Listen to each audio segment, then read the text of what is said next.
if you're not testing and you're trying to just find those variables, you almost want the most uniform conditions. You don't want any variables. You want the differences to be genetic.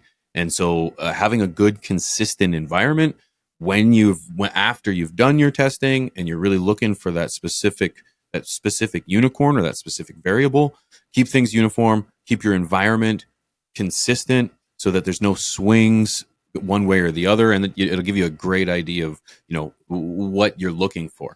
I think too we should touch on, like, what are you looking for, boys? Like in regards to your particular each of us, what our particular thing is. I have this hair that just pissing me off over here, boys. And I did before the show. I was said, right? Trim it, and I said no. For me, my biggest thing is obviously we want good smoke. I think that's good smoke. I think that's at the end of the day really what we're here for. But aside from that, because then we can get specific into what kind of smoke. For me, I'm a trainer. I like to make sure my plants can go through the gauntlet. So for me, vigor is very important. I want a strong, healthy plant. It has to be resistant to my training techniques. Like, I'm going to bend her down. I'm going to fold her out. I'm going to tip it. Those tops are going to be spread out. I want a nice big canopy. So for me, it has to be strong. It has to be healthy. And the structure, as I've kind of touched on before, not too lanky. I want it to be tight. I want it to be so that I can start bending it and separating it. So for me, vigor and structure would be some of the most important things that I'm looking for before anything else. I'm an end smoke guy, man. I'm an idiot. So I'll take a crappy plant. What about the end smoke? I want it to be, of course, I'm looking for that nasty, funky, mouth-coating gas, punch you in the face, out of control terp. That's what I want. I want the nastiest of grossest. And especially if it leans towards the pine or a gas or it's sometimes a sour, but primarily the gassy, funky, nasty. That's what I like. But it's like, I'm learning more as I'm doing the breeding projects, how much morphology and growth, how important that is. Because again, I can't always change my environment for these genetics. You know what I'm saying? I do it every time. And UP are brilliant in this fact that you don't. You say, no, I'm killing this one off. It just didn't work good in my grow. I'm like, what? But it was dank. Doesn't matter. Didn't do good here. I'll change everything for one genetic. And then I'm building backwards the whole time. And it's one of those things where if you're a real head, maybe you'll do that. I'm super passionate about terps and flavors. And some people would say, well, then just make rosin. Cool. Not a rosin guy as much. I like flower. I'm old school with it.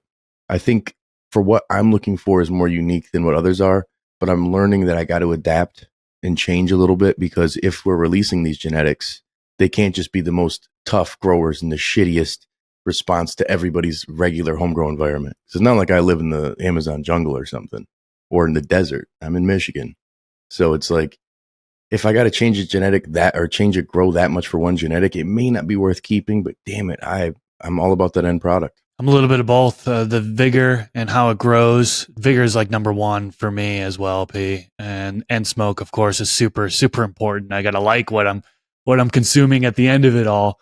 But to add into like a little bit more on the growth side of things, flower stacking is something I look at. And I'm not too picky when it comes to like female flower stacking, right? There can be like super tight stacking all the way down, or it could be like golf ball size buds that are, there's space between the nodes, for example. Like, I'm not too keen. Like, I wouldn't call off a plant or get rid of a plant because one was showing and not the other. But on the male side of things, when I'm growing a male plant, I'm definitely selecting according to flower stacking. And what I mean by that, pollen sacs, right? That's the flowers on the male plant. How do those stack up? I've seen some that were kind of puny, not much flowers really forming, and then male plants next to it, which were just stacked with not only good flower stacking, but also trichome production. You can look at trichome production on males.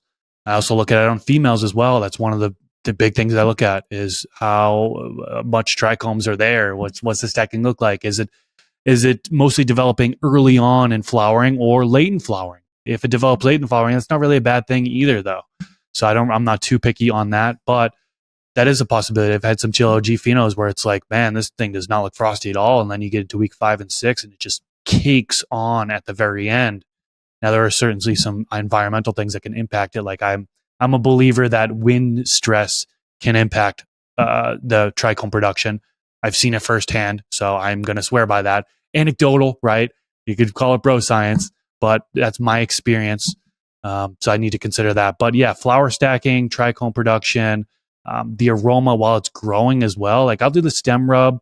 Sometimes I do it early in veg, but usually in flowering, not just a stem rub, but also kind of pinching the flowers and then smelling my hands. I feel like you get a much better result of what the aromas are going to be when it's in flower versus veg. I think it's kind of obvious now that I'm saying it out loud here, but yeah, those are all things that I kind of look at during grow.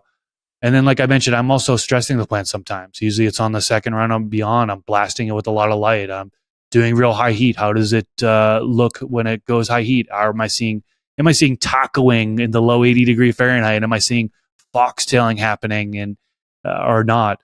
So those are all things that I kind of look at as I'm growing. And I've been reading this book, the Herbs Breeder's Bible, we'll say, by Greg Green. And there was a section it was talking about the Hardy-Weinberg model of genetic equilibrium, and about, it's a big mouthful, and about how some of these traits can come through more. And it seems like some of the males, it's so important with selecting those males when it comes to that growth and some of that vigor and some of these things that I slept on that. And I had no idea that I thought it was stem rubs, and I'm looking for terps. And this is why when I've done my breeding projects in the past, like these moms have dominated when it comes to like the end result. And I'm like, man, I never thought about phenohunting males until this most recent run. I just looked for a dude, a male plant, period. I'm like, okay, well, it's a male version of this plant. I'm like, man, there's variables that I should be looking for. Trichome production was never a thought. Even the stacking was never a thought. Only until now when I recently did it. I was like, oh my gosh, I just thought I needed pollen. In what dumb sense did I think that a male and female, any male works? Just like in breeding humans or animals, just if you like need a real stud, life. you need a stud. Right. You know, That's so right. it's a not great a wimp. thing. Yeah, you want to hunt for a male too in a breeding project. A lot of people, I think, sleep on that, because if you have random males, you know, the variables that you're going to get could be crazy, or it could be really shitty, and you're leaning on a crippled dad the whole time whose legs don't work. You know what I'm saying? And it's every baby comes out just crawling. What the fuck what's the deal? I think You're looking for something like us, dude. you want strong, cunning, stacked. Yeah, dude. But Strong it's males. that's a great point, man. I think a lot of people don't think about that as much when they're breeding. It probably breeders who are doing it, but these home breeders, us grow tent breeders, will say, is you're selecting these genetics for more than just that end smoke, because you got to think about longevity of that plant's growth. And someone like P may kill it off because the vigor's not there. Versus me, I'm just looking for the end smoke. Now it's like breeding with intent is so important, for sure.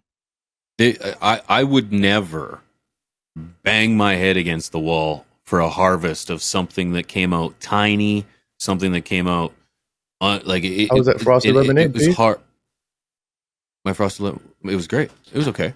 Which is the one that you said was such a tiny yielder, but it was great smoke? Was that the peyote? Yeah, banana jealousy. Banana jealousy. Yeah, I'll never grow it again. Yeah, I know. But that's my point. That's my point. Yeah. The reality is that there's only so many terpenes in the world. You can only put the combination in so many different ways. If I've got a plant that's a pain in the ass to grow, pain in the ass to bugs, mold, and resistant to nothing, and I can't get it to do anything, but it harvests a decent smoke, I will never grow that again. Not a chance. I will find something that is strong, that is resilient, that can handle a good harvest weight, and is great. It's out there. They're out there. Like, we've all smoked it time and time again. You inspired me I will to make think it that way. more. I think I've adopted that mentality. I'm like, fuck, dude. You had such a small amount of it too that it was bittersweet, that it was like, man, I don't even want to. I probably shed a tear, dude. Yeah. I probably shed a tear. The sweat and tears I lost for all that work, and it's so good, and it's bitter for a it's little like, thing. Oh. Yeah. But and the same goes for the opposite too, right? You could grow a plant that's absolutely beautiful. It's got the really good trichome production, the stacking you want, colors are coming out, and then you smoke it and it's blah. It's garbage. Oh, now we know the market is flooded with pretty plants right now that taste like nothing. Cardboard terps is what a lot of people explain it as. But yeah, I'm killing those off, right? I have a beautiful plant, and then I smoke it. I'm like, meh. I'm just not even going to continue to keep it. I have only so much room in my garden. Like I just want to grow fire that I enjoy, smoke that I enjoy only. And then even if it's super pretty, I'm not keeping it. This FTS clip was brought to you by AC Infinity, leaders in garden innovation. Use discount code TheStash15 at checkout to save some money on your order. From the Stash Podcast.